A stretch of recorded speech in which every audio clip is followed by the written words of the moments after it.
Hi అండి, welcome back to common రుచులు. నేను మీ శిరీష. ఈరోజు మనం చేసుకోబోయే రెసిపీ వచ్చేసి మనందరి ఫేవరెట్ చికెన్ దమ్ బిర్యానీ. ఇప్పుడు నేను మీకు చూపించేది అథెంటిక్ హైదరాబాద్ దమ్ బిర్యానీ కాదండి, కానీ దానికి ఏమాత్రం తీసిపోకుండా బిగినర్స్ కూడా ఎంతో ఈజీగా చేసుకునేలా చెప్పబోతున్నా. ఇక్కడ నేను 4 kgs చికెన్ దమ్ బిర్యానీ చేస్తున్నా. ఇది మనకి ఈజీగా 8 to 10 మెంబర్స్కి సరిపోతుంది. ఇంకా ప్రాసెస్లోకి వెళ్ళిపోదాం. ముందుగా బిర్యానీ మసాలాని ప్రిపేర్ చేసుకుందాం.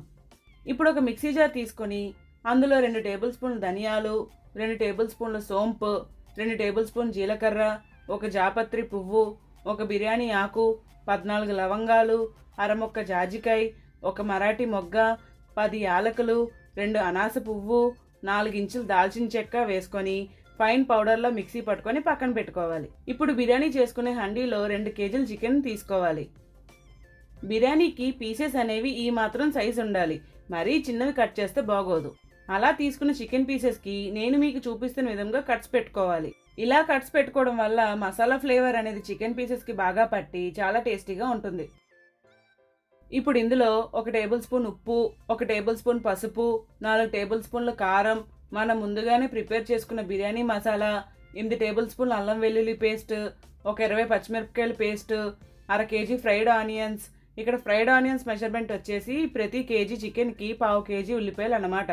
2 పెద్ద సైజు నిమ్మకాయల రసం వేసుకొని ఈ స్పైసెస్ అన్ని చికెన్ పీసెస్కి బాగా కలిసేలా కలుపుకోవాలి. ఈ సమయంలోనే మనం ఎంత బాగా కలుపుకుంటే స్పైసెస్ అనేవి చికెన్ పీసెస్కి అంత బాగా పట్టి బిర్యానీ అనేది చాలా అద్భుతంగా వస్తుందన్నమాట.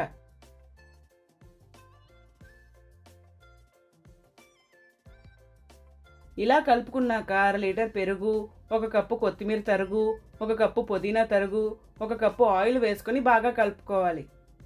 ఇక్కడ ఆయిల్ అనేది ఫ్రైడ్ ఆనియన్స్ ఫ్రై చేసుకున్న తర్వాత మిగిలిన ఆయిల్ అయితే చాలా బాగుంటుంది.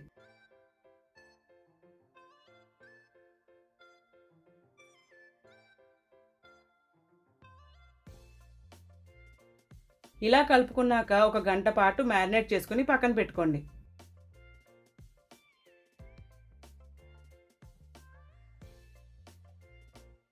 అలా 1 గంట పాటు మ్యారినేట్ చేసుకున్న తర్వాత ఈ హండీని స్టవ్ మీదకి ట్రాన్స్ఫర్ చేసుకోవాలి. ఇప్పుడు మొదట 5 నిమిషాలు హై ఫ్లేమ్లో కుక్ చేసుకోవాలి. ఇలా చికెన్ కుక్ అవ్వడం స్టార్ట్ అయిన తర్వాత ఫ్లేమ్ని కొద్దిగా తగ్గించుకొని 2 వైపులా తిప్పుకుంటూ చికెన్ ముక్కలు ఉడికే వరకు మూత పెట్టుకొని ఉడికించుకోవాలి.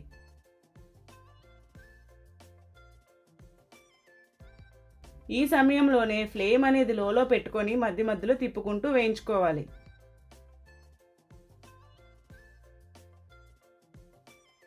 నాకైతే చికెన్ పీసెస్ ఉడకడానికి సుమారు 25 నిమిషాలు టైం పట్టిందండి. ఇలా చికెన్ కుక్ అయ్యేలోపు బిర్యానీ రైస్ని ప్రిపేర్ చేసుకుందాం. దానికోసం మరొక గిన్నె తీసుకొని వాటర్ని వేసుకోవాలి. ఇప్పుడు ఇందులో 1 టేబుల్ స్పూన్ ఆయిల్, 1 అనాస పువ్వు, 1 టేబుల్ స్పూన్ షాజీరా, అర చెక్క జాజికాయ, 1 జాపత్రి పువ్వు, 1 ఇంచు దాల్చిన చెక్క, 1 నల్ల ఇలాచి, 1 మరాఠీ మొగ్గ, 10 లవంగాలు, 8 యాలకులు, 2 బిర్యానీ ఆకు, 10 పచ్చిమిర్చి చీలికలు, గుప్పెడు కొత్తిమీర తరుగు, కొద్దిగా పుదీనా తరుగు, 2 టేబుల్ స్పూన్లు ఉప్పు వేసుకొని బాగా బాయిల్ చేసుకోవాలి.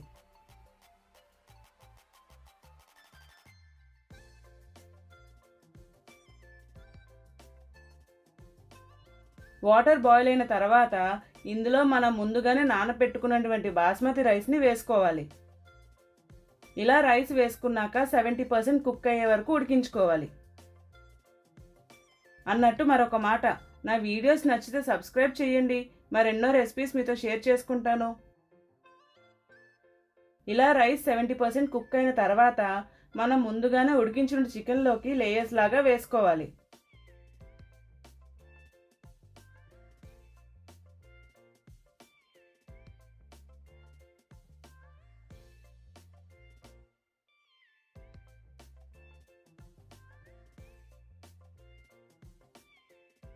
ఇలా సగం రైస్ స్ప్రెడ్ చేసుకున్న తర్వాత కొద్దిగా ఫ్రైడ్ ఆనియన్స్, కొద్దిగా కొత్తిమీర తరుగు వేసుకోవాలి. ఆ తర్వాత మిగతా రైస్ వేసుకోవాలి.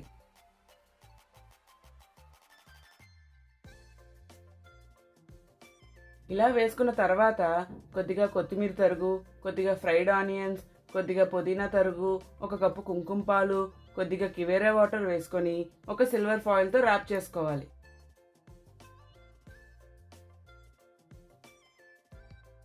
ఇలా ఫాయిల్ ర్యాప్ చేసుకున్నాక పైన మూత పెట్టుకొని వెయిట్ ఏమైనా పెట్టి హై ఫ్లేమ్లో ఒక 10 నిమిషాలు, లో ఫ్లేమ్లో ఒక 15 నిమిషాలు ఉడికించుకొని స్టవ్ ఆఫ్ చేసుకోవాలి.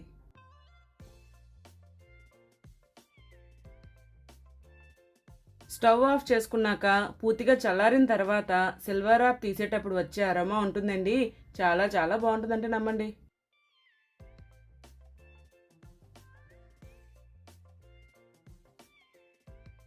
చూసారా రైస్ ఎంత పర్ఫెక్ట్గా కుక్ అయిందో, అలాగే ముక్క కూడా చాలా టెండర్గా కుక్ అయింది.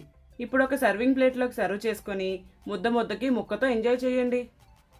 అంతేనండి, restaurant style chicken dum biryani ready. ఇది మీరు ట్రై చేసిన తర్వాత ఎలా వచ్చిందో నాకు కామెంట్ బాక్స్లో కామెంట్ చేయడం మర్చిపోకండి. అలాగే వెళ్ళే ముందు నా ఛానల్ సబ్స్క్రైబ్ చేసి వెళ్ళొచ్చు కదా. అమ్మ వంట నచ్చితే లైక్ చేయండి, షేర్ చేయండి, కమెంట్ చేయండి, దాంతో చేయండి.